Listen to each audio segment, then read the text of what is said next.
Hello everyone again. Welcome to my channel. Share your story, Ronnie Harubel, and it's good to see you for my new upload here. This YT. And bagong lahat yan, ako'y nagpapasalamat po talaga sa patuloy na suporta ninyo sa aking channel. Kahit hindi pa kayo nakapag-subscribe, paki-subscribe po na aking channel and then paki-click ng notification bell. And don't forget to like the comment in my comment section. But anyway, we have a lesson learned. This sharing a story tonight to all of you that according to this one of great runner or napakamabilis talagang tumakbo ng isang tao nito na isang player na talagang kilala po sa mascot at sa France po at nakakainayang sa kanya at ito'y nagiging lesson learned po sa mga taong they are grabbing pride yung mayayabang. But this is, I hope it would be a help to us and to encourage again and kaya wag po tayong magmayabang. Okay? So, and we understand po ang buhay natin ay alam po natin na may mga bawat ano yan may mga uh, consequences po yan na mangyari sa buhay natin. Ito po ay isang player po na talagang magaling siya. Ang pangalan niya si Mahaden Mekhesi. Mekhesi Binabad. Binabad. So si Mahaden ay isa pong talagang napakabilis po tumakbo at wala po talagang makakatalo sa kanya. Pero ang naging problema po ang nagpatalo sa kanya sa kanyang kagalingan ay yung pagiging mayabang niya po. So mamaya ating pong panoorin po ng kanyang isa pong nag-share sa atin ng video ng talagang may makukunan tayo ng may mapupulot pa tayo o which is makapagbigay po sa atin ng lesson learned na sa pamagitan po sa buhay ni Mahaden ay wag po tayo maging tulad na niya. Although talagang he is very talented. No, ito si Mahaden. At yan po ang mga sitwasyon na nangyari po no, sa kay Mahaden na talagang itinulak yung talagang tawag dyan, mascot ba yan? At he is a runner, is a good runner. Pero alam yung naging problema kasi dito, ang pagmayabang niya. So, kailangan po kasi ay ating po maunawaan po ang yung forma, yung kahulugan po ng natawag po nitong mga ganitong competition.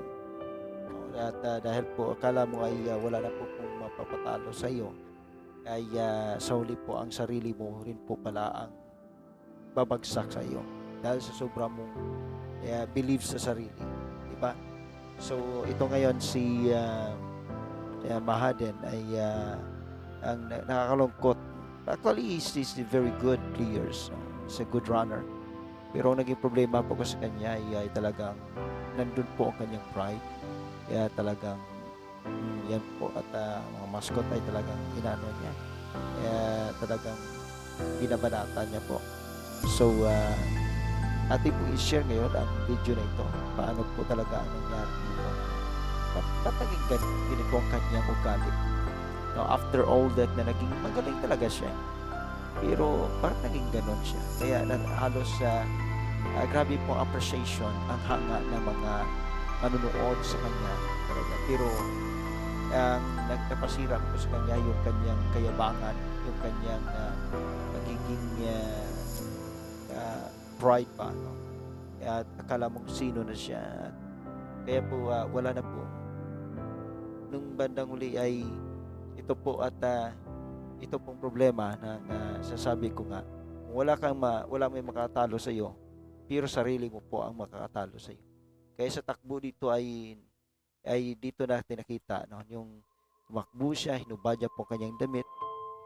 No, akala niya ay it's okay, nakalimutan niya may mga rules pala to.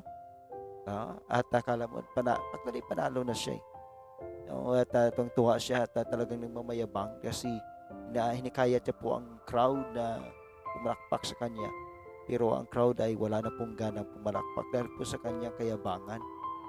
At kita naman po natin ang kanyang itsura na parang akala mo ay talagang nangahamon siya. No? Pero alam nyo, ang nangyari dito ay umiyak siya. Bakit? Dahil po sarili niya yung kalaban niya na. At nagpabagsak po talaga sa kanya. Kasi bawal po yun eh. No, may mga rules and regulation po yan, no, sa kanila na hindi pwedeng mag-ubad ng damit. No? Kasi yan po ay yung banner mo po. At yung natawag landmark, parang siyang yung presentation, yun po yung present po. At nandun po yung pangalan ng France. No? So, Nabansang France. So, he is a very good man. He's a very good player. Napakagaling talaga. Pero ang nakakasira lang po sa kanya yung kanyang sarili. Yan po si Mahadin Mekhesi Binabad. So, ating pong panoorin po ang kanyang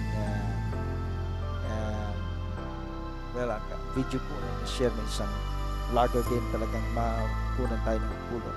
Okay? Makuha natin ang pupulot ng araw pala. Alright, so let's go. Ating pong tingnan at ating pong panoorin po ito. Pagkatapos manalo sa karera, lumapit siya sa 14 years old na batang babae na nakamaskot. Inabutan siya ng regalo ng bata, ngunit hinampas niya ang regalo. Tapos tinulak pa, walang paliwanag, walang sorry. Pero hindi ito ang unang beses na may ganitong ginawa si Mahadin Mekhesi Binabad, 2 taon bago nito. Sa parehong event, tinulak niya rin ang ibang mascot pagkatapos manalo. At makalipas pa ang 1 taon, nang sinubukang i-console siya ng kapwa French athlete na si Mehdi Bala matapos siyang mag-11th place, umabot sa pisikalan ang lahat. All-out brawl. Sa totoo lang, nakakahiya ang inaasal ng atletang ito. Talaga. Si Mahdi ng fastest steeplechase runner ng France. Noong 2013, siya pa nga ang nag-set ng European record sa 3,000 meters steeplechase. 1 taon matapos siyang atakihin ng batang mascot. Pero dahil sa arrogante at bastos ang kanyang ugali at sa lahat ng ginawa niya off-track, marami ang na-turn off sa kanya. Kaya pagdating ng 2014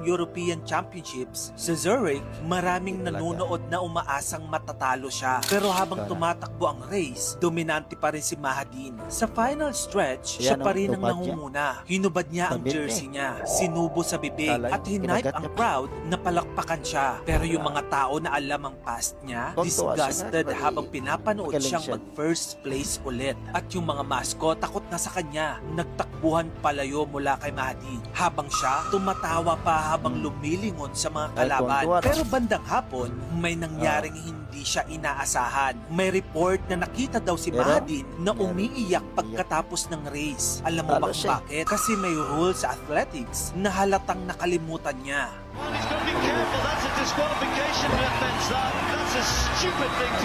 At gaya nga ng sinabi ng commentator, yes, stupid ang ginawa ni Mahadin. Ang paghuhubad ay grounds for disqualification. And because of his arrogance, siya ay na-disqualify. At yung gold medal na pinaghirapan niya, napunta sa kapwa niyang French teammate. Ngunit maraming nagsasabi, bakit sa simpleng paghuhubad ay na-disqualify siya? Ngunit hindi sa pananakit niya sa mga batang nakamaskot at sa pisikalan sa kapwa-atleta. Either way, obviously, karma na ang gumalaw sa kapalaran niya. Ang lesson learned dito, be humble, be respectful. Dahil kahit gaano ka kagaling, kung basura ang ugali mo, babalikan ka ng karma. Sa ugali.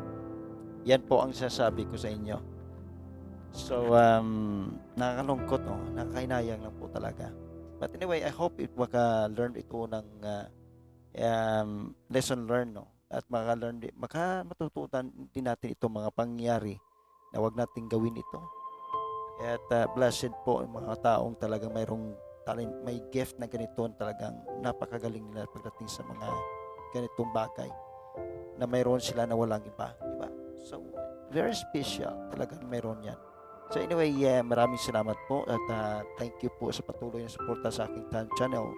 Dito po sa Serious Story Ronnie Habel. Ito po yung istorya sa buhay ni Mahadin Mekhesi Binabad.